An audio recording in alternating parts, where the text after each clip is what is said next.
오태훈이었습니다. KBS.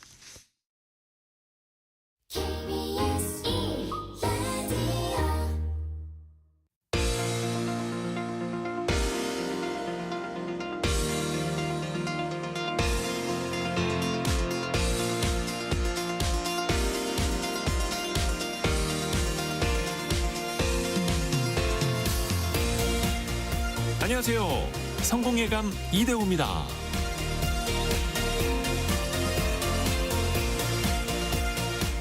우리는 세상을 있는 그대로 본다고 믿지만 사실은 저마다 다른 색의 안경을 쓴 채 세상을 바라봅니다.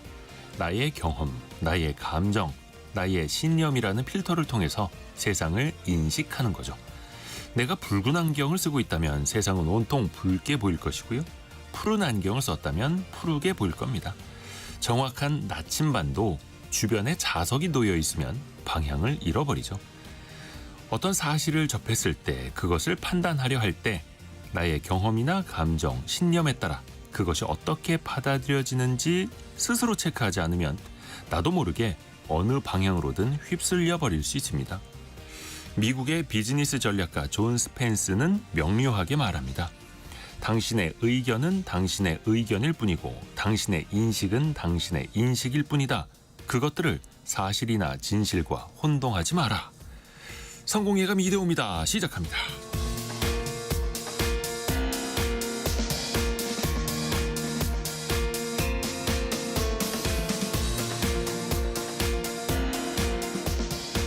안녕하세요. 이대호입니다. 8월 22일 금요일 아침입니다. 오늘도 함께해 주셔서 감사합니다. 오프닝 때 의견과 인식 그리고 사실과 진실에 대해서 잠깐 말씀드렸는데요. 최근에 많이 헷갈리게 하는 일이 펼쳐졌죠. 체코 원전 수주 과정에서 우리나라가 불공정한 계약, 퍼주기 계약을 맺었다. 이 논란이 뜨거운데요. 쟁점별로 하나하나 좀 뜯어볼 필요가 있습니다. 해서 잠시 후 원탁의 기자들과 뜨겁게 같이 이야기 나눠보시죠. 그리고 인공지능 시장이 너무 과열됐다, 과대평가됐다라는 거품론이 또다시 등장했습니다. 이번에 그걸 말한 사람은 챗GPT의 아버지 샘 올트먼인데요. 또 MIT에서도 비슷한 보고서가 나왔다고 하네요. 여러분은 이 AI 시장 상황 어떻게 보고 계시나요? 같이 많은 의견 나눠주십시오. 자, 우선은 경제상식 퀴즈 나가고 선물도 보내드릴 준비를 하겠습니다. 이 지표가 있습니다. 증권시장에서 많이 말하는 지표인데요. 기업의 주가가 회사의 장부상 자산 가치에 비해서 어느 정도로 평가받고 있는지를 보여주는 이른바 밸류에이션 지표인데요. 이 값이 1보다 낮으면 기업의 자산 가치보다 주가가 저평가되어 있다라는 것이고요. 1보다 높으면 자산 가치보다 주가가 높게 거래되고 있다라는 뜻이기도 합니다. 이게 최근에 도마 위에 오른 게 구윤철 경제부총리가 코스피의 이 값이 10 정도 되지 않나요? 라고 해가지고 논란이 뜨거운데요. 실제로는 1 정도 안팎에서 움직입니다. 사실상 대한민국에서 가장 우량한 800여 개 기업이 모여있는 코스피인데 장부 가치만큼밖에 평가를 못 받고 있는 그런 좀 상황이죠. 해서 타이완이나 일본이나 그 세계 어떤 나라랑 비교를 해봐도 저평가되어 있다라는 건데요. 자, 이 알파벳 세 자를 맞춰주시면 됩니다. 주가 순자산 비율 혹은 주가 순자산 배율인데요.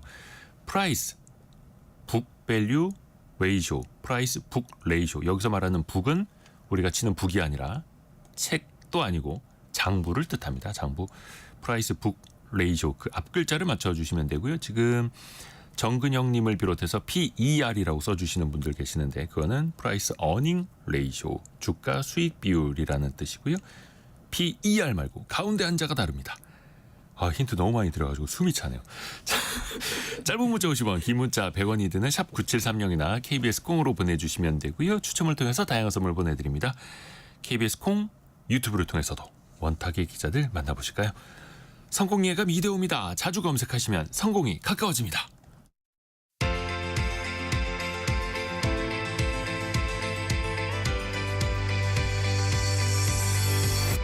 KBS 1라디오 성공예감 이대호입니다. 원탁의 기자들 함께합니다. 알고란의 고란 기자, 비즈워치 박수익 기자, 2대12 권소현 기자 함께합니다. 안녕하세요. 네, 안녕하세요. 안녕하세요. 우리 원전 수주 이야기부터 좀. 사실 원전 수주 자체는 되게 반가운 이야기인데 체코 원전을 수주하는 과정에서 불공정한 계약이 있었다. 이른바 퍼주기 계약 논란이 지금 막 뜨겁게 일고 있습니다. 이거 근원이 뭔지 먼저 좀 설명부터 좀 부탁드릴게요. 네. 박수희 이번 주에 기자. 사실 굉장히 롤러코스터를 타듯이 네. 많은 뉴스들이 나와가지고 짧게 좀 근황을 좀 정리해드리면 작년 네. 7월로 가깝게 거슬러 올라가서 작년 7월에 윤석열 정부가 이제 우리나라가 체코의 두코바니라는 신규 원전 약 26조 원 규모의 원전 사업 우선 협상자로 선정됐다. 즉 우리가 이제 수십조 원의 해외 원전 수출 계약을 따냈다라는 발표를 대대적으로 했습니다. 네. 그런데 그러고 난 뒤 직후에 미국의 웨스팅하우스라는 원전 기업이 이거 한국 너네들이 수출하는 이 원자로에 우리들이 특허 기술이 들어가 있다라고 하면서 지적재산권 침해 소송을 냈고 우리의 수출 상대방은 체코에다 항의사항을 내면서 이 계약 자체가 이제 보류가 스탑이 되어 있었거든요.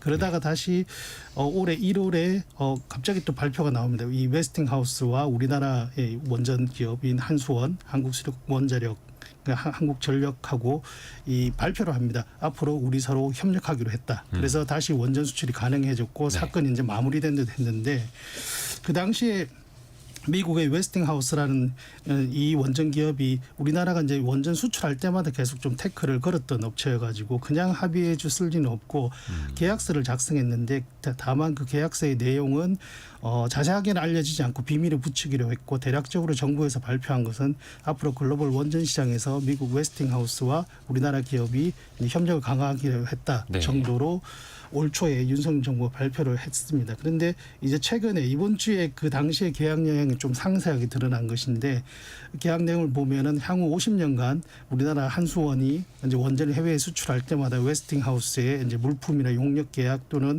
기술 사용료를 납부하고 이게 한 기당 대략 한 1조 원이 넘는 금액.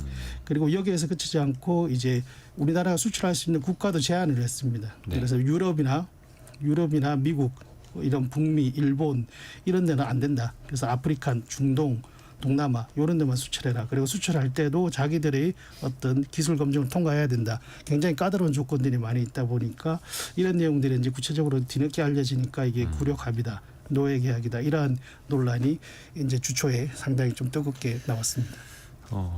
8368님이 이번 원전 수주 논쟁을 보면서 그 보여주기식 정책 추진 같아서 안타깝습니다. 이런 의견 주셨고 그리고 6624님은 원전주 투자하셨나 보네요. 원전주 갖고 있는데 요즘 지옥문 앞까지 갔다가 간신히 숨쉬고 있네요. 이렇게 표현해 주셨는데 지금 그 원전 관련주도 오늘도 뭐 좀 반등을 이어갑니다만 엊그저께까지는 폭락을 했다가 최근에 보면 다시 거의 다 회복을 했거나 아니면 아예 또 신고가까지 다시 내달리는 기업들이 있어가지고 이게 또 그 중간에서 이거 헷갈린 개미들만 털렸다 또 이런 보도들도 나와서 이게 진실을 좀 따져봐야 되는 거잖아요. 쟁점 하나씩 한번 따져볼까요?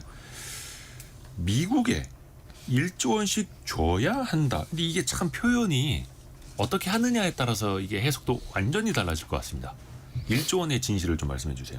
1조 원의 구성이 고란 기자. 보자면 기술 사용료가 1억 7,500만 달러거든요. 이제 한 기를 할 때 이게 한 2,400억 정도 돼요. 2,400억 예, 요 기술 사용료가 있고요. 로열티 같은 거죠. 네, 맞습니다. 이건 이제 핵심 그 원천 기술이라고 하는 걸 우리가 갖다 쓰기 때문에 이제 줘야 된다는 거고 두 번째가 이제 6억 5천만 달러어치 기자재를 구매를 해야 됩니다. 네. 이게 한 9천억 정도 되고요. 그래서 합쳐서 이제 1조 1,400억인데 이거 만약에 이제 기자재를 아까 6억 5천만 달러치 구매를 해야 되잖아요. 네. 근데 요거 구매 안 하면 4억 달러 약 5,600억 정도 됩니다. 보증 신용장 발행입니다. 그러니까 이행을 안 하면 만약에 9천억 원인데 기자재 구매를 안 하거나 뭔가 약간 그 사이에 문제가 있으면 이거 만약에 약속해놓고 약속 안 지키면 맞아요. 그러니까 일종의 그 만약에 약속 안 지켰어 이러고 하면 그 5,600억을 그냥 빼갈 수 있어요. 웨스팅하우스가. 그렇게 해서 이제 웨스팅하우스 입장에서는 일종의 이제 안전판을 둔 셈이거든요. 근데 우리 입장에서는 한 기를 수출할 때마다 이제 한 1조 1,400억 정도를 줘야 된다라는 건데 아까 줘야 된다, 퍼준다. 이런 이제 말을 썼는데 이제 뜯어보자면 일단 기술 사용료를 보자면요. 그 우리가 왜 그 LNG선 만들 때요. 네. 그 한 대 만들 때마다 프랑스 회사한테다가 그냥 갖다 줍니다. 한 100억 넘게. 로열티를 주죠. 5%인가 몇 퍼센트를 주죠. 그냥 7%인가. 그 LNG 그 네, 천연가스를 보관하는 그 창에 대한 설계 기술이죠. 네, 그게 안 줄 수가 없대요. 그걸 이제 우리가 뭔가 원천 기술을 우리 독자 기술로 하려고 했는데 그게 실패를 해가지고 지금 어쩔 수 없이 이제 계속 만들 때마다 주고 있다고 하고요. 그 원천 기술을 가진 업체는 이른바 그냥 앉아서 돈 벌고 있는 약간 그런 상황입니다. 그 일종의 이제 지적재산권 뭐 IP라고도 할 수 있으니까요. 그게 뭐 원천 기술의 중요성이고요. 그리고 이제 삼성전자랑 애플 보자면요. 왜 그 삼성전자 같은 경우에 왜 퀄컴에다가 뭐 로열티 준다라고 하잖아요. 네. 근데 이것도 상당해요. 그럼 퀄컴에다 도대체 왜 주니라고 보자면 역시나 원천 기술을 갖고 있기 때문이죠. 그 통신 반도체에 대한 원천 기술. 네, 맞습니다. 그 예전에 이제 삼성전자랑 애플이 뭔가 특허 분쟁 막 하고 하면서 이제 합의될 때도 그 삼성전자가 애플한테 한 6천억 정도 이제 주기로 했다 뭐 이런 얘기들 있잖아요. 네. 그러니까 이 로열티 같은 경우에는 어떤 특정 기술의 원천 기술을 갖고 있는 업체들한테 주는 게 이거 원전뿐만이 아니고 다른 뭐 여러 산업별로 산업별로 기술별로. 다 뭐 어쩔 수 없는 부분이 있다. 그래서 이제 우리가 원천 기술의 중요성에 대해서 강조를 하는 거고요. 그렇죠. 근데 이제 요 이제 6억 5천만 달러 이 기자재 구매 요것도 이제 해석하기에 따라서는 이게 이제 그 바라카 원전하고 많이 비교를 합니다. 예. 2009년에 이제 바라카 원전 할 때도 이제 한 기당 이걸 또 이제 사주는 그런 계약이 있었거든요. 근데 이때 이제 그 계측 제어 시스템, 냉각제 펌프 같은 이제 미국 기술 같은 걸 이제 샀어요. 네. 미국 제품을 샀는데 또 나오는 얘기가 그거예요. 당시에는 우리 제품이 없었다. 우리 기술이 없었기 때문에 이때는 그냥 사는 게 너무 당연했다는 거예요. 네. 근데 이제 2009년하고 지금 2025년이잖아요. 그 사이에 우리가 많이 국산화를 했다는 거예요. 그래서 이제 우리 거 이제 쓸 수 있는데 이게 반드시 이제 웨스팅하우스 걸 이제 사야 되는 구조로 이제 설계가 됐기 때문에 이 부분에 있어서 문제다. 이거 굳이 살 필요가 없는데 그리고 우리가 지금까지 우리 업체들이 열심히 국산 기술 개발했는데 그게 다 무용지물되는 거 아니냐. 라는 이제 비판이 나오고 있는 거거든요. 그런데 또 한편에서 보자면 그런데 이거 이제 사는 거 있잖아요. 이거 웨스팅하우스 기자재를 구매하라라고 했는데 그 어차피 웨스팅하우스가 이거 다 커버 못한다. 어차피 그럼 우리 업체들한테 돌아올 거다. 그러니까 웨스팅하우스의 기자재를 사야 하는데 웨스팅하우스 창고 가면 그냥 기자재가 다 거기 있거나 그 회사 땅 파보면 나오는 게 아니라 맞습니다. 그 회사도 어딘가 발주를 주고 그걸 만들어야 되는데 그거를 한국 기업들이 협력사로 같이 한다는 거죠. 쉽게 말해서 한수원은 못하지만 그 협력 웨스팅하우스의 협력사인 두산 엘러빌리티는 그냥 일감을 갖고 할 수 있다. 라고 해석을 해서 이걸 그냥 퍼준다라고 보기에는 무리가 있고 그렇죠. 그리고 당시에 분들은 만약에 계약을 못 맺었으면 이거 원전 수출 자체가 불가능했다. 그러니까 어떤 분들은 그래서 그 1조 원을 그냥 주는 거다라는 식으로 알고 계시는데 그래서 이걸 좀 꼼꼼하게 그래서 고란 기자 설명을 해주셨고 7882님도 이번 계약은 LNG선의 화물창인 멤브레인 특허료로 한척당 멤브레인 특허료. 프랑스 GTT사에 150억 정도를 주는 것과 같습니다라고. 와, 전문요. 저는 그냥 이분은 프랑스에 준다 이렇게 지식의 보는데. 수준이 상당하신데요. 죄송합니다. 네. 근데 또 이제 이동현님 같은 경우도 잘 모르는 사람이 봐도 한국이 완전 불리한 계약이에요 이렇게 또 이야기해 주시는 맞아요. 분들도 많고 그래서 꼼꼼히 좀 따져볼 필요가 있습니다. 혹시 뭐 이견이 있는 분 있으세요? 이게 관점에 따라서? 이게 사실은 어찌 보면 이제 뜯어보면 저렇게 이제 양비론이 있는 거잖아요. 근데 네. 핵심 기자재 그러니까 그 웨스팅하우스로부터 우리가 구매해야 되는 기자재들이 보면 핵심 기술이 들어간 기자재라 이게 우리가 그냥 뭐 처음부터 웨스팅하우스랑 같이 들어갔거나 이랬으면 별로 문제가 없을 텐데 문제는 한국형 원전이다. 독자 기술이다. 우리가 이제 기술 자료를 했다. 이런 식으로 엄청 홍보를 했다는 거에 문제가 예. 있는 거예요. 그러니까 우리가 예를 들면 자동차를 우리나라 기술로 잘 만들었고 이제 한국에서 생산을 했는데 거기에 벤츠 엔진을 넣었다. 아니면 BMW 엔진을 넣었다. 이걸 우리가 독자적으로 개발한 자동차라고 볼 수 있느냐라는 문제가 있는 좀 거거든요. 과대 포장이 있었다. 그러니까 그런 거에서 약간 살짝 배신감을 느끼는 부분이 좀 있는 것 같아요. 그러게요. 그래서 사실 아까도 많은 분들 또 이야기를 해주셨습니다만 여전히 삼성 스마트폰에 뭐 퀄컴 AP, 그러니까 CPU라고 하는 그런 핵심 두뇌 칩이 들어가고 또 어떤 분들은 그런 비유도 해주시더라고요. 애플마저도 모든 걸 다 자체 개발하거나 자체 기술로 하는 것도 아니고 OLED 같은 것도 한국 기업들 걸 사서 쓰는 것도 비슷하기도 하고 그러면 또 다음번 쟁점은 이거예요. 선진국, 특히 북미, 유럽연합, 일본 등 선진국에 우리 원전 수출을 못하게 약속했다라는 지적. 그건 어떻게 봐야 될까요? 그러니까 예를 들어 기술료, 그러니까 로열티를 제공하거나 뭐 핵심 기자를 구매하는 것 정도까지는 약간 좀 이해가 가는 부분이 있어요. 그러니까 말씀하셨던 것처럼 이제 원천 기술을 이게 우리가 가압경수로식으로 이제 원자로를 개발했기 때문에 이 가압경수로는 웨스팅하우스가 이제 세계 최초로 개발한 거거든요. 그러니까 원자로의 방식이 뭐 비등수형 광수로, 뭐 가압 중수로 이런 여러 가지 방식이 있는데 우리는 기본적으로 가압 경수로 방식의 원자로를 개발했기 때문에 이거에 대한 원천 기술을 계속 이제 웨스팅하우스가 주장할 수밖에 없는 구조라서 로열티라든가 뭐 기자재 구매 이런 것들은 뭐 그럴 수 있다라고 생각을 할 수가 있는데 이 원전 수출할 수 있는 지역을 나눈 거는 이거야말로 이제 뭐 노예 계약이 아닌가 하는 생각이 좀 들 수밖에 없는 건데 일단 이제 한전과 한수원이 지금 이제 추진하고 있는 국가 이해외 고객을 대상으로 신규 원전 수주 활동을 해서는 안 된다고 이제 명시가 되어 있는 거예요. 그러니까 지금 추진 국가라고 하면 체코, 뭐 중동, 중앙아시아, 동남아, 아프리카, 남미 이런 쪽으로 이제 우리가 할 수가 있고 웨스팅하우스는 이제 체코 제외한 유럽 전역, 영국, 일본, 우크라이나, 미국, 캐나다, 멕시코 같은 북미 시장 여기는 건드리지 말라라는 이제 영역을 갈라놓은 거거든요. 그러니까 어찌 보면 이제 시장을 분할한 건데 이제 전 세계 지도를 놓고 한국에 갈 수 있는 곳, 이제 갈 수 없는 곳 이제 색칠을 해보면 한국에 갈 수 있는 곳들이 면적이 넓기는 해요. 근데 문제는 면적은 넓은데 네. 이제 각국의 원전 건설 계획을 좀 따져봐야 되잖아요. 그렇죠. 근데 올해 6월 기준으로 보면 이제 전 세계에서 입찰이 마무리됐거나 아니면 준비 중인 원전을 보면 한 414기 정도가 된다고 합니다. 그런데 이 중에서 한국이 진출할 수 있는 시장에서 계획된 원전이 38기밖에 안 되는 거예요. 근데 웨스팅하우스가 진출할 수 있는 곳은 103기. 그러니까 절대적으로 차이가 나는 거죠. 그러니까 너희는 요 기만 먹어. 나머지는 우리가 할게라고 이제 갈라놓은 건데 이게 사실은 또 어찌 보면 그런 전망도 나와. 아까 이제 웨스팅하우스가 다 할 수는 없지 않겠냐. 네. 결국 한국에 수주를 이제 요청을 하지 않겠냐라는 얘기가 나오는 것처럼 미국도 사실 1979년 이후에 그때 그 펜실베니아주의 스리마일 섬에서 원전 사고 한번 났었잖아요. 그리고 이후에 이제 원전 건설을 아예 안 했었거든요. 그러니까 원전 건설 능력이 굉장히 떨어졌을 텐데 웨스팅하우스가 만약에 어디에 가서 원전을 건설하려면 한국처럼 이런 시공 능력을 갖춘 나라와 협업을 할 수밖에 없지 않겠냐라는 얘기가 좀 나오고 있는 거예요.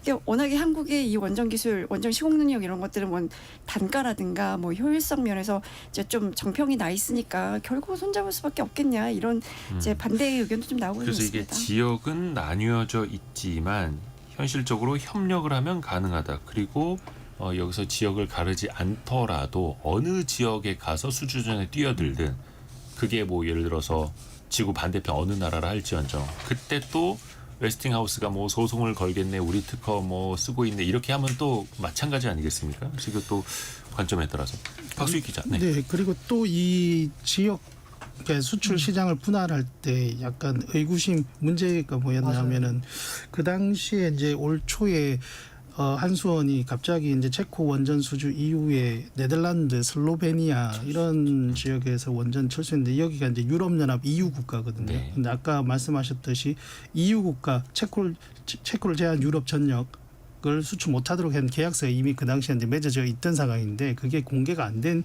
상황에서 한수원이 계속 이게 수출 그 수주전에서 포기를 드롭을 한 거예요. 근데 이게 말이 안 됐던 게 당시 윤석열 정부가 이제 2030년까지 원전 10기를 수출하겠다 이 목표치를 제시했는데 이런 목표치를 달성하려면 발바닥에 땀이 나고 뛰어다니면서 계속 수주를 해도 모자랄 판에 계속 드롭을 했던 거죠.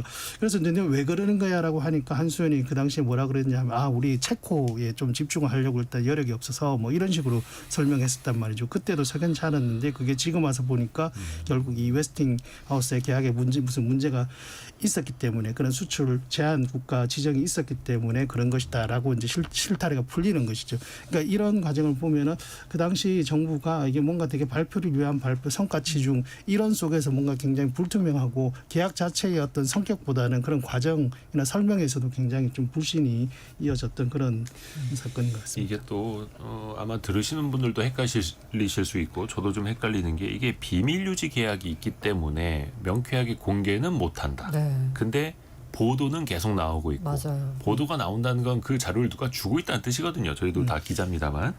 그런데 이게 그래서 좀 뭐 국정조사 이야기까지 나오기는 합니다만 이게 그래서 좀 명쾌하게 그 문구가 뭔지 좀 파악이 될 필요는 있는데 이거 역시 또 웨스팅하우스와 또 미국 기업들과 맞아요. 이게, 엮여 있는 문제다 보니까 계약이 참 있기 쉽지가 때문에 않아요. 잘못하다가 이거 국제 소송으로도 번질 수가 있거든요. 네. 그래서 아마 공개하라고 하고 있지만 공개하긴 쉽지가 않을 것 같고요. 그 공개는 못하고 언론을 통해서 그래서 흘리고. 나오고 있는 게 이게 뭐냐면 이렇게 소송 갔을 때 이렇게 아니 뭐 나온 걸 어떻게 라고 이제 할 수는 있는 거니까 근본적인 문제가 이제 각 정권마다 이제 내세우는 정책 방향이 있잖아요. 네. 근데 이제 원전을 강화한다 이건 약간 이제 보수 정권이고 이른바 이쪽에 지금 현재 이제 이재명 정부를 비롯한 이제 민주당 정권에서는 신재생 에너지 쪽이었잖아요. 이제 이 원전 쪽에서 우리가 수출했던 성과를 보자면 2009년에 바라카 원전이었어요. 근데 이거 2009년 이후로 아무 성과가 없었거든요.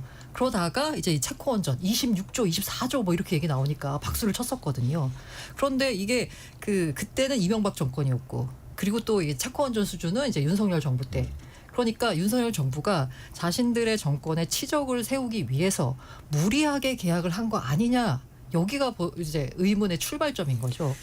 그러게요. 그것도 진실이 뭔지를 좀 따져봐야 네. 되는데 사실 그때는 비상계엄과 탄핵 그 사이에 있는 시기였기 때문에 산업부 측면에서도 뭐 이렇게 할 수 있는 상황은 아니었다 이렇게 해명을 하는 걸로 알고 있는데 하지만 그 방향 자체가 24년부터 이제 계속 이렇게 끌어져 온 게 어쨌든 뭔가 성과를 내야 된다라는 압박감 속에 혹시 이 한소원이 좀 무리하게 계약을 한 거 아닌가. 아까 이제 말씀하신 대로 이게 만약에 민주당 정권에서 로열티 계약과 구매 계약이 체결이 됐으면 그럴 수밖에 없었던 약간 사정이 있었겠지. 업계라고 생각을 하는데 이게 약간 무리하게 추진의 흔적이 있고 게다가 아까 이제 권성 기자가 말한 대로 이 지역을 나누는 건 그야말로 이제 구력 계약, 노예 계약 얘기가 나올 뻔하니까 국정조사 얘기까지 나오는 거고요. 그래서 결국은 이제 수익이 나느냐를 봐야 하는데 물론 이것도 이제 저가 수준 논쟁이 여전히 또 이어지기는 하는데 그거는 좀 시간 관계상 좀 넘어갈게요. 왜냐하면 과거에 또 많이 했던 이야기이기 때문에 또 하나가 소형 모듈 원전 SAMR 수출을 할 때도 미국의 승인을 받아야 한다.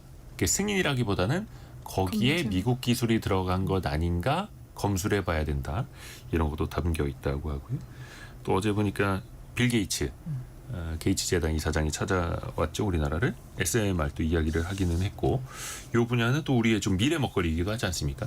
또 기대가 되는 측면이고요. 그러니까 지금 웨스팅하우스가 이 과거의 원천 기술을 가지고 현재의 우리 먹거리와 미래의 먹거리를 모두 발목을 잡고 있는 쥐고 거죠. 있다. 네. 그러니까 자기네 원천 기술이 있으니 참 그 기술력이 조금 아쉬운 건 그거예요. 그 웨스팅하우스라는 미국 회사가 지금은 캐나다 이 맞아요. 펀드가 최대 주주라고 하는데 캐나다 펀드에 캐나다 우려하는 제조업체 그러니까 49% 51% 지분을 갖고 있는 데가 다 캐나다 국적이더라고요. 근데 예전에 4조 원대 매물이 나왔었고 한 6조 원 정도의 지분 매각이 일부 된 적이 있었고 근데 지금은 몸값이 훨씬 더 올라갔겠죠. 왜냐하면 세계 원전 시장이 다시 또 커지고 있고 우리나라 원전 관련주들 주가 많이 오른 것처럼 그들 기업이 또 커져 있을 텐데 그래서 참 우리가 거기를 인수해야 하는 거 아니냐 막 이런 바람들도 좀 있기는 하더라고요.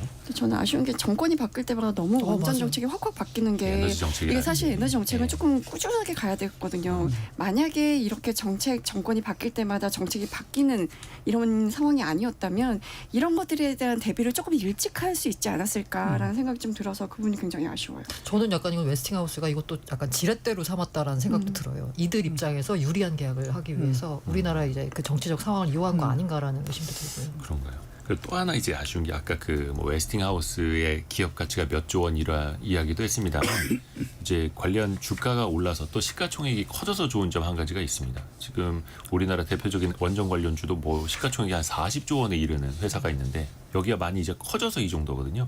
그 덩치를 비교해 보면 이제는 어디가 더 덩치는 고래인지가 보이는 거죠. 그래서 고래가 원천 기술을 갖고 있는 작은 기업을 또 삼킬 수도 있는 거고.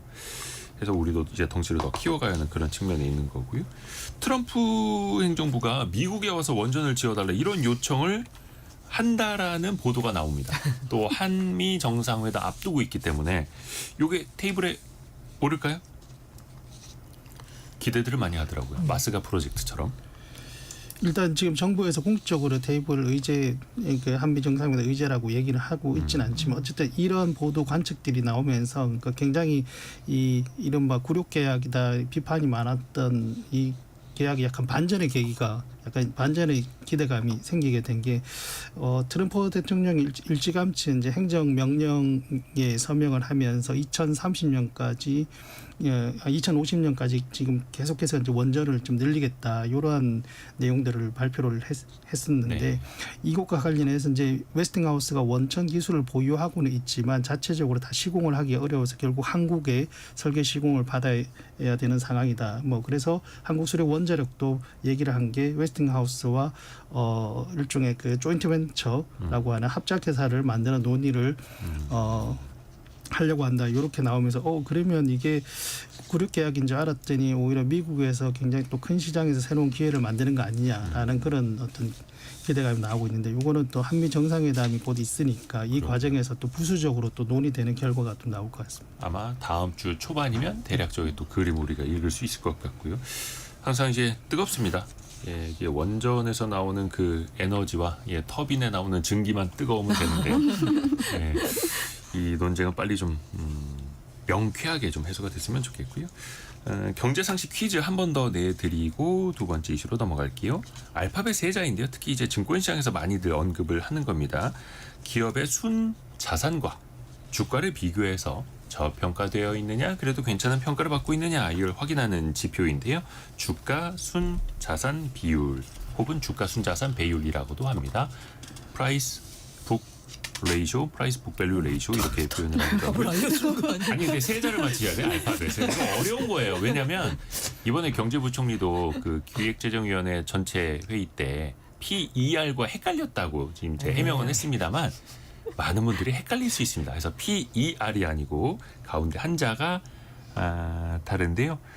7742님 이 비율이 10이 될 날을 기다리며 버팁니다. 10이 되면 코스피 32,000. 그렇죠. 3만 포인트 넘어갑니다. 어휴 설레네요. 이게 생각만 해도. 그리고 7128님 이 지표가 우량한 금융기관들 0.5 언저리라면 앞으로 올라갈 수 있겠네요라고 보셨는데요. 그러니까 저평가는 되고 있습니다. 그 저평가를 해소하는 요인들이 또 많아져야겠죠. 그리고 배미라님 요즘 성공 예감과 함께 주식 공부 중입니다. 경린이라서 아무것도 모르지만 노후를 위해 뇌를 굴려보려고요. 또 이렇게 이야기해 주셨고요. 4147님은 아기랑 키즈카페 가면서 듣고 있어요. 오프닝 멜로디 아기가 춤추네요. 저희 오프닝 그 시그널 음악이 신납니다. 춤추셔도 됩니다. 네, 좋습니다. 또 아기가 경제 상식을 키우면서 키즈 카페 가서 신나게 놀고 가네요. 조기교육. 그 알파벳 세자 보내주시면 되고요. 짧은 문자 50원, 긴 문자 100원이 드는 샵 9730 그리고 KBS 콩이 열려 있습니다.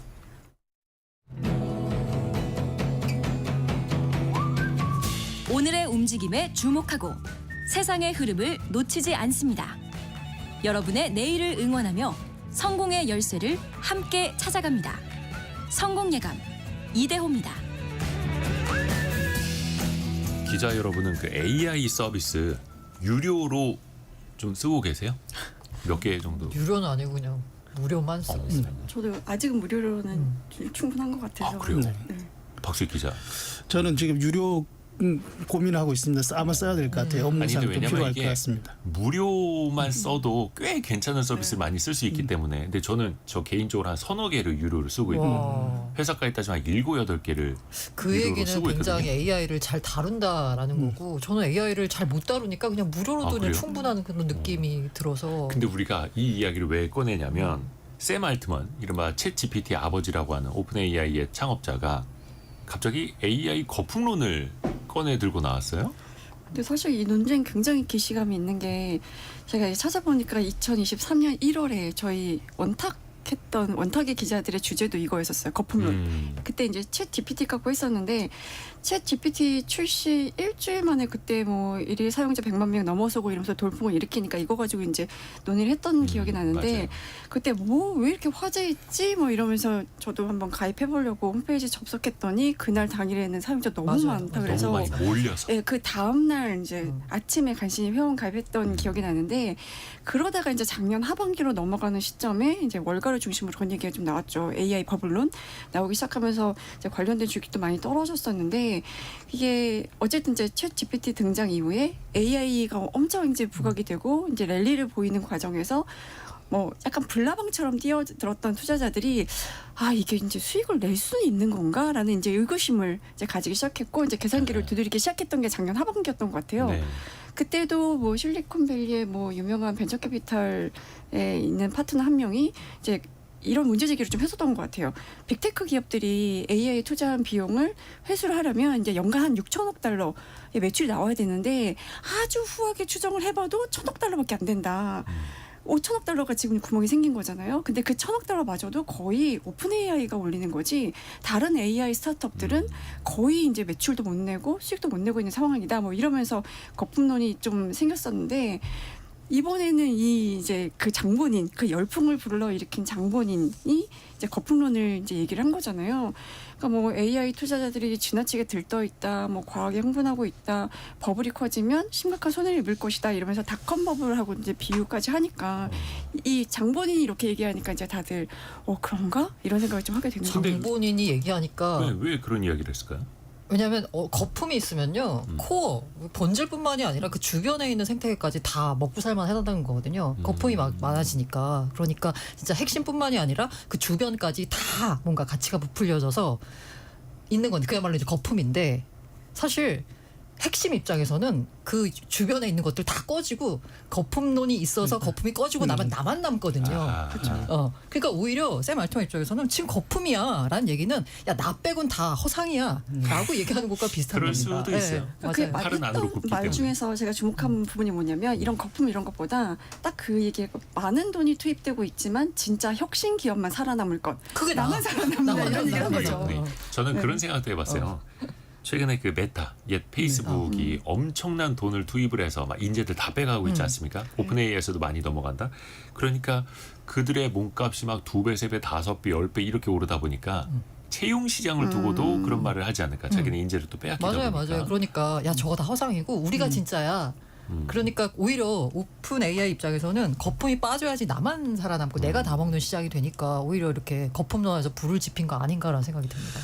근데 그 최근에 그 MIT 대학교에서도 AI 관련된 보고서를 냈다고 하는데 생성형 AI에 투자하는 기업 치고 95%는 수익을 못 내고 있다라는 지적이래요. 그 5% 챗GPT만 이제 아무도 못 볼 거다라는 거잖아요.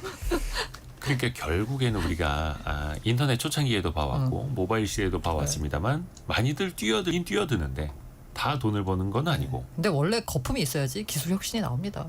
그래야 또 인재들도 모이고 네, 투자금도 근데 이제 몰리고. 다만 이제 그 거품이 꺼지는 과정에서 내가 피해를 안 봐야 되는데 내가 피해를 보는 경우가 좀 많기 때문에 그 부분만 조심하면 되고 저는 어쨌든 기술 혁신을 위해서는 거품은 약간 불가피하다라는 입장입니다. 그러니까 나스닥에서도 최근에 그래서 AI 관련주들이 좀 많이 빠졌고 특히 우리나라에서도 AI 관련된 반도체 기업들이 상대적으로 주가 하락폭이 좀 더 컸었거든요. 기자분들이 보기에는 어떠세요? 지금 거품이 맞습니까? 아니면 거품은 없다고 보세요? 박수익 기자. 뭐 말씀하신 대로 거품은 분명히 있고 그러니까 거품이 있다는 의미가 곧 AI 산업 자체를 부정하는 의미가 아니라 지금 현재 AI 산업을 바라본 시각이나 어떤 자금의 흐름 투자의 시각들의 거품이 있다는 얘기이고 과거에 이제 인터넷 닷컴 버블은 이제 샘 알트만이 얘기했지만 닷컴 버블 때도 결국에 상당한 거품이 있었고 그게 꺼지는 과정에서 이제 기술이 과대 포장되거나 수익을 못 낸 기업들이 도태되고 옥석 가리기가 진행됐지만 결국 인터넷 기술이 진화하고 우리의 삶을 엄청나게 바꾸냈고 살아남은 기업들은 엄청난 수익을 냈단 말이죠. 똑같이 이제 그렇게 가는 것이고 MIT가 아까 말씀하셨던 95%는 없고 5%만 수익을 지금 가치를 창출하고 있다는 것도 결국 그 5% 기업들이 앞으로 거품이 꺼지고서 이제 시장을 주도하고 그래서 이게 뭐 어떻게 보면 새로운 얘기라기보다는 자연스러운 어떤 산업 발전 과정에서의 그런 흐름인데 그래서 우리가 좀 중요한 것은 이제는 그래도 좀 어느 정도 실제 수익을 내고 있는가 또는 수익이 개선되고 있는가도 좀 봐야 되는 또 시점이 아닌가. 샘 알트만은 자기네들은 그렇다는 거고요. 근데 수익을 내더라도 또 인재 유치라든지 아니면 데이터 센터 구축, 뭐 GPU 같은 이제 AI 칩을 사는데 엄청난 돈이 들어가다 보니까 이게 흑자를 내는 거는 또 먼 미래의 일일 수도 있을 것 같아요. 투자금이 원체 많이 들어가니까. 근데 결국은 이게 멈출 수가 없다는 거잖아요.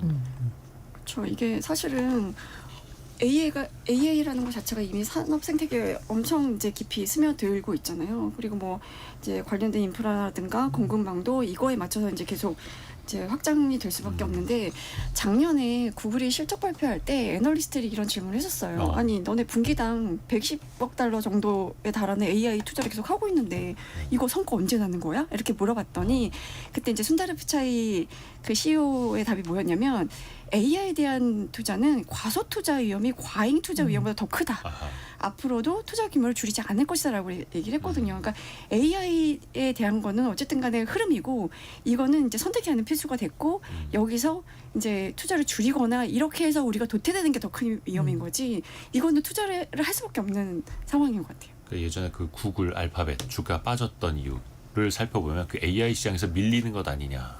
또 그 우려가 또 큰 거죠. 또 최근에 좀 회복을 좀 하고 있습니다만 중국 이야기랑 좀 같이 맥을 좀 이어가 볼게요. 그 샘 알트먼이 중국에 대해서도 이야기를 좀 많이 했는데 특히 중국의 AI 발전이 많이 걱정스럽다라고 이야기했어요. 그게 너무 무서울 정도로 빨리 올라오겠다라는 의미입니까? 보시기. 이렇게 침묵이 이거는 뭐 사실 AI 답변을 기다리는 줄 알았어요. 챗GPT 그리고 뭐 엔비디아 비롯해서 약간 여기가 얘네가 진짜 최고가 아닌가라고 약간 휘청거렸던 게 바로 이른바 중국 딥시크 쇼크였잖아요. 네. 그걸 이제 약간 의식한 답변인 것 같습니다. 게다가 이제 AI가 계속 발전하려면 양질의 데이터가 계속 공급이 돼야 되는데 사실 이게 그 이른바 이제 서방 선진국 자유주의 세계에서는 여러 가지 프라이버시 문제도 있고 데이터 보안성 때문에 이게 쉽지가 않거든요. 그래서 이미 학습할 수 있는 데이터는 다 학습을 했고 이런 이제 비공개 데이터나 아니면 프라이버시와 관련된 데이터들을 학습을 해야지 여기서 한 단계 더 발전할 수가 있는데 이게 지금 쉽지가 않거든요. 근데 중국 같은 경우에는 그런 게 어디 있어요. 그냥 다 정부 차원에서 다 밀어주는 거잖아요. 그렇기 때문에 그런 부분에 대한 걱정을 약간 그 이제 샘 알트만이 표한 것 같습니다. 특히 또 이제 미국 입장에서는 중국의 AI나 뭐 로봇의 발전 속도가 너무 빠르다 보니까 반도체 수출 통제를 통해서 그들의 올라오는 속도를 좀 늦추려고 하고 있는데 샘 알트먼은 그 수출 통제 효과도 별로 없을 거다라고 이야기를 하더라고요. 어떻게 좀 동일하십니까? 실제로 자료 개발 많이 했잖아요. 뭐 이게 뭐 이가 없으면 잇몸이다라고 해가지고 저사양 칩으로 해가지고 어떻게 잘 해가지고 이제 약간 고성능을 내고 이제 자체적으로 화웨이 칩에서 뭐 독자 개발에 성공했다 뭐 이런 얘기들이 나오고 있으니까 이렇게 수출 통제를 했을 때 두 가지가 나타날 수 있거든요. 하나는 정말 진짜 신기술의 유입이 끊겨가지고 아예 그 산업이 도태되는 경우가 있고 거기서 정말 허리띠 졸라매고 열심히 연구해가지고 오히려 기술 자립에 성공하는 경우가 있는데 지금 중국은 후자 쪽으로 지금 나타나고 있는 것 같아서 샘 알트먼이 이런 걱정을 하는 것 같습니다. 그리고 실제로 그런 모습이 보이고 있고요. 예전에 우리나라도 그랬던 적 많아요. 뭐 이건희 고 이건희 회장 같은 경우에도 넛크래커 신세가 될 수 있다 해서 위기감 엄청 갖고 있고 사실 그럴 때 더 한 단계 발전하고 해왔었는데 중국의 특히 이제 기업들도 그렇고 이공계 인재들이 그런 위기감을 엄청 많이 갖고 있다는 거예요. 최근에 여기서 KBS 뒤처지면은 안 된다. 그래서 정말 밤새워서 기술을 연구하고 투자를 하고 열심히 해서 지금의 반도체 로봇 맞아요. AI 기술까지 올라왔다는 건데 최근에 KBS 다큐 화제가 됐었잖아요. 네. 인재 전쟁. 네. 와 무섭더라고요. 그러니까 세계 인재를 또 빨아들이고 그 이제 중국에서는 모든 게 다 AI, 공대, 공학, 기술 발전 중심으로 모든 인재가 모이고 있는데 한국은 모든 유출되고. 인재가 다 의대로 의대로. 가는 현실을 짚어줬었죠. 그래서 왜 중국 기업들이 새로운 기술을 만들어냈다 막 이렇게 홍보하는 유튜브 영상들 보잖아요. 그럼 정말 서양 사람들도 많고요. 중국의 반도체 기업 생산 라인이나 이런 R&D 센터 가면 한국말 많이 들린다고 하고 그렇더라고요. 그래서 이것도 미국 입장에서 계속 또 경기를 할 수밖에 없는 거고 우리 이야기를 좀 더 해볼까요? 그러면 우리도 그 AI 뭐 미국 중국은 좀 너무 멀리 나가고 있고 하니까 현실적으로 AI 3대 강국에 오르자라고 이야기를 하고 있잖아요. 소버린 AI 어떻게 좀 잘 되고 있을까요? 어떤 방향으로 가야 될까요? 그러니까 저는 뭐 우리가 박수 흔히 진짜. 늦었다고 생각할 때 정말 늦었다라고 생각하는 사람도 있지만 늦었다고 생각할 때 가장 빠르다라고 많이들 이제 흔히 얘기하는데 이게 늦긴 했지만 이제 포기하지 말고 앞으로 나가야 된다라는 뜻이잖아요. 그럼요. 근데 사실 우리가 반추해 보면은 그 아까 얘기했던 닷컴버블 인터넷 그 산업의 성장 기회도 우리가 빠른 주자가 아니었어요. 처음에는 미국이나 이런 쪽이 먼저 시작했고 그래서 닷컴버블 자체도 미국은 1990년대 중반에 시작했는데 우리는 이제 외환위기 이후에 이제 닷컴버블이 90년대 후반 2000년대 초반에 있고 그럼에도 우리가 상당히 인터넷 강국이라고 그 나중에 이제 평가를 받았던 것은 일단 그 당시 김대중 정부에서 굉장히 산업 육성을 많이 했고 대중화가 됐고 그리고 증시를 통해서 유동성이 공급되면서 투자가 몰리고 이런 구조가 지금도 저는 이제 이 AI 시장에서도 우리가 똑같이 나타나고 있는데 좀 늦었는데 스타트가 많이 늦었는데 좀 늦었다고 생각할 때 좀 그래도 빠르게 쫓아갔으면 좋겠다는 생각이 저는 이제 소버린 AI라고 해서 많이들 얘기하잖아요. 근데 중국이나 미국 그리고 이제 미국의 이 빅테크 기업의 투자 하나의 기업에 대한 투자도 봐도 우리나라 국가 정부 전체가 갖고 있는 그 뭐 HBM만 숫자만 해도 우리가 뭐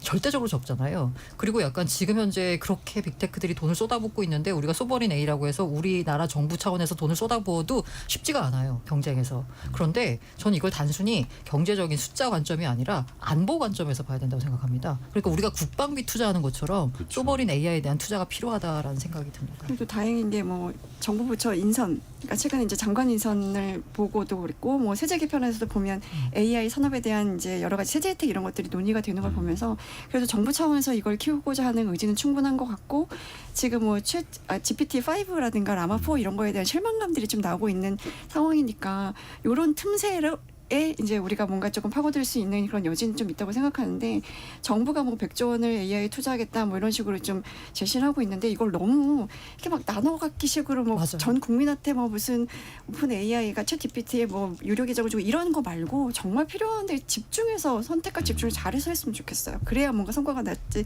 이 예산을 약간 뭐 그냥 소비하는 쓰는 나눠주듯이. 식으로 하기는 조금 아깝다. 그리고 시간이 우리에겐 너무 없다라는 생각이 좀 듭니다. 이게 근데 또 우리가 AI 그 챗 GPT 모멘텀 이른바 챗 GPT 쇼크를 겪은 게 한 2년 반 조금 넘었거든요. 아직 3년이 안 됐습니다. 근데 우리가 챗 GPT 5가 실망스럽다, 메타의 라마 4가 실망스럽다라고 하는데 한 1, 2년 전만 해도요. AI가 글을 만들어주고 음성으로 대답을 하고 그림을 형성해주고 하나 엄청나게 놀랐는데 오히려 챗 GPT 5에 우리가 실망을 한다라는 건 또 인간의 기대치가 엄청나게 또 높아졌기 때문 아닐까? 근데 또 거기에 맞춰서 우리의 소버린 AI, 국산 토종 AI를 또 만들어야 한다라는 게 참 쉽지는 않을 겁니다. 하지만 또 가야 하는 길이기도 하고요. 같이 또 계속해서 응원해 보겠습니다. 아까 의견을 주신 분 있었는데 까먹었다. 4521님이 직장 생활에 많은 도움이 됐다. 예전에 그 증시 관련돼서도 공부 많이 하셨다고 하고 고란 기자님 실력이 여전하시네요 보내주시고 마지막에 성공시대 화이팅이라고. 그래서 꼭 읽어드리고 싶었습니다. 네. 정정해 주셔야죠. 성공시대는 아니고 성공예감입니다. 그러니까 성공시대로 알고 계시는 분들 때문에 우리 청취율이 많이 좀 손해보는 것도 있지 않을까? 그래서 예감. 성공예감이라고 한 50번 더 말씀드리고 싶습니다만. 자, 오늘 알고라는 고란 기자, 비조치 박수익 기자, 그리고 이데일리 권소현 기자 함께했습니다. 고맙습니다. 네, 감사합니다. 감사합니다.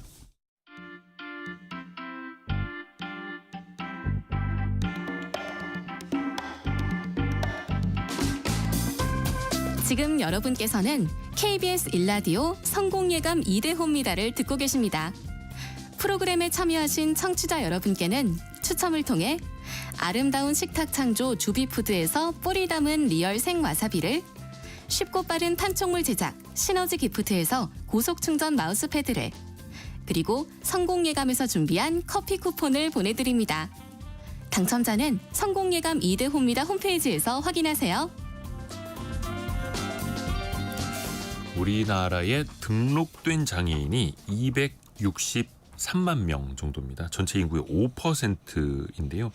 과연 이분들은 직장 생활을 하긴 해야 될 텐데 어떻게 하고 있을까요? 20살 때부터 일을 시작해서 지금은 15년 차 베테랑이 되어 있는 중증 지적 장애인을 만나고 온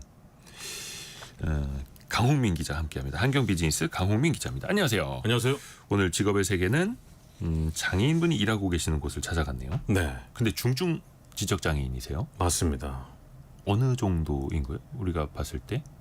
IQ가 이제 100이 안 되는데 예, 예. 한 뭐 50에서 60 정도 되는 그 정도 수준이고요.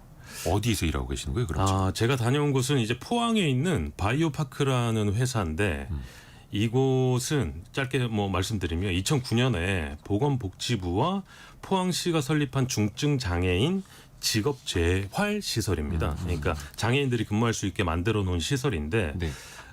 그래서 이제 아무래도 장애인 비중이 좀 높아요. 그래서 지적 장애를 가진 직원들이 한 60여 명, 네. 그리고 이제 비장애인 직원이 한 20여 명, 그래서 총 80명 정도 근무하는 회사고요.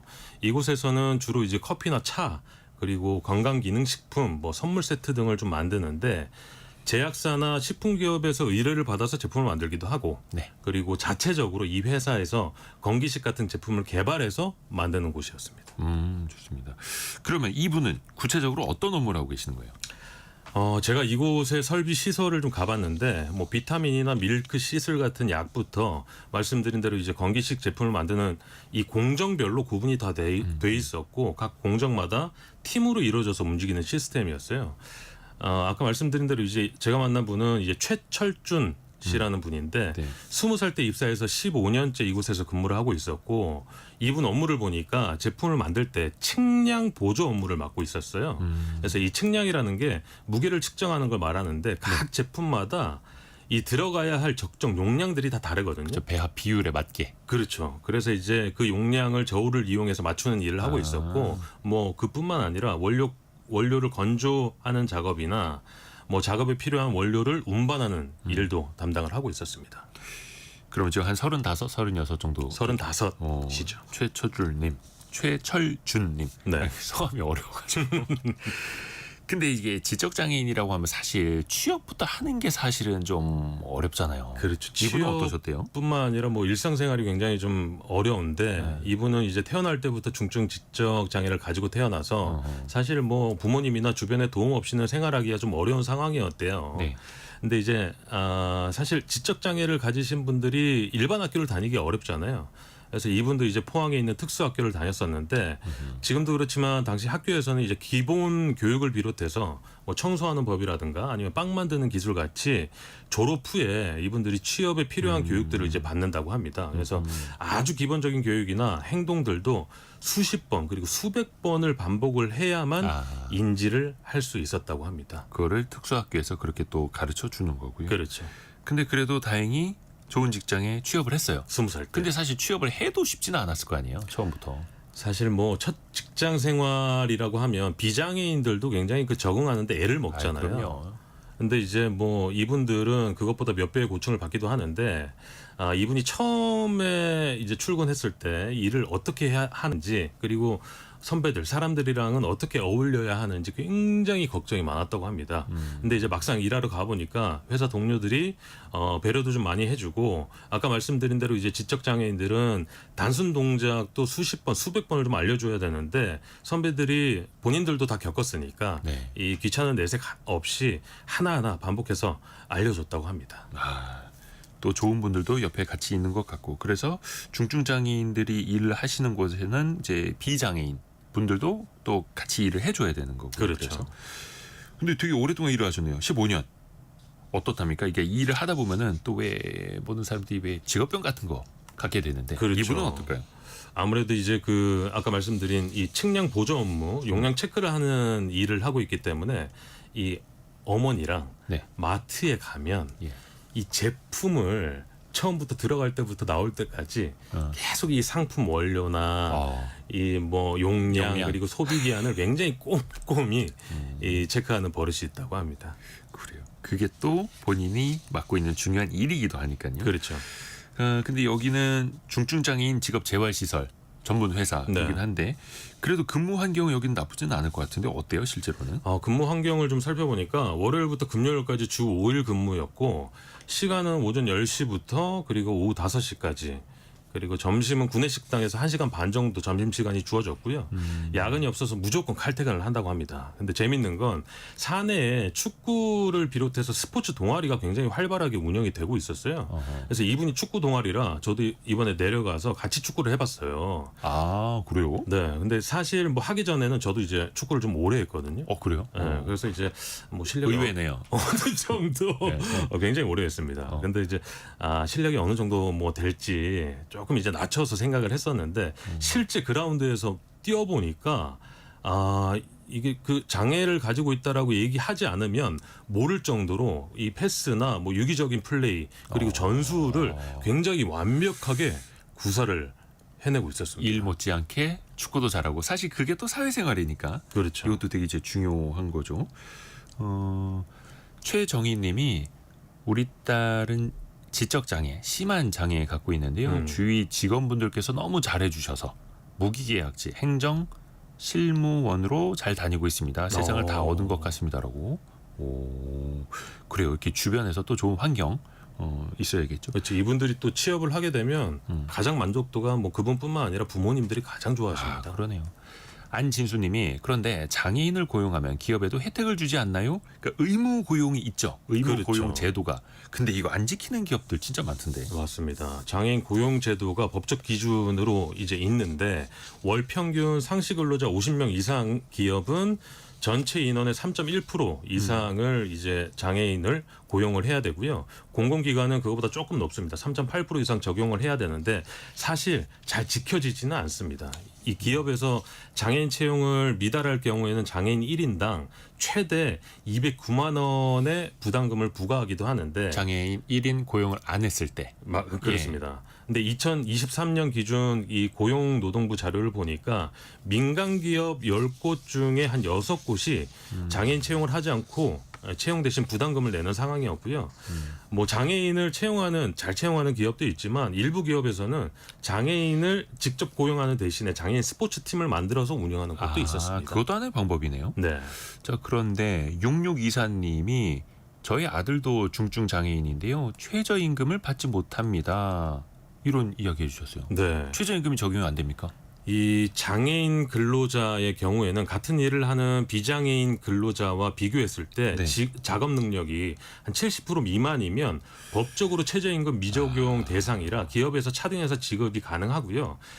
고용부 자료를 보니까 2023년 기준 전체 근로자 중 최저임금 미적용 근로자가 한 9,800명 정도 되는데 이들의 월 평균 임금이 39만 7천 원 정도였어요. 근데 이분은 월급을 보니까 한 100만 원 이상 받고 있었습니다. 많지는 않네요. 오히려 그렇죠. 적네요. 최저임금보다는 좀 떨어지죠. 아이고. 예, 오늘 강훈민 기자가 만난 분은 35세 중증 지적장애인 최철준님. 앞으로 뜨겁게 응원하겠습니다. 네. 내 집 마련의 꿈도 갖고 있다고 하니까 열심히 일하셔서 좋은 결과도 가져오길 바라겠습니다. 한경 비즈니스 강홍민 기자와 함께했습니다. 고맙습니다. 감사합니다. 저희가 2부에서는요. 휴머노이드 로봇을 좀 들여다보겠습니다. 이 기술이 어디까지 왔는지 또 우리는 이 로봇 기술을 어떻게 어디까지 발전시켜 나갈 수 있을지 로봇 박사 한재관 교수와 함께 돌아옵니다. 잠시 뉴스 들으시고요. 10시 5분에 금방 다시 뵙겠습니다.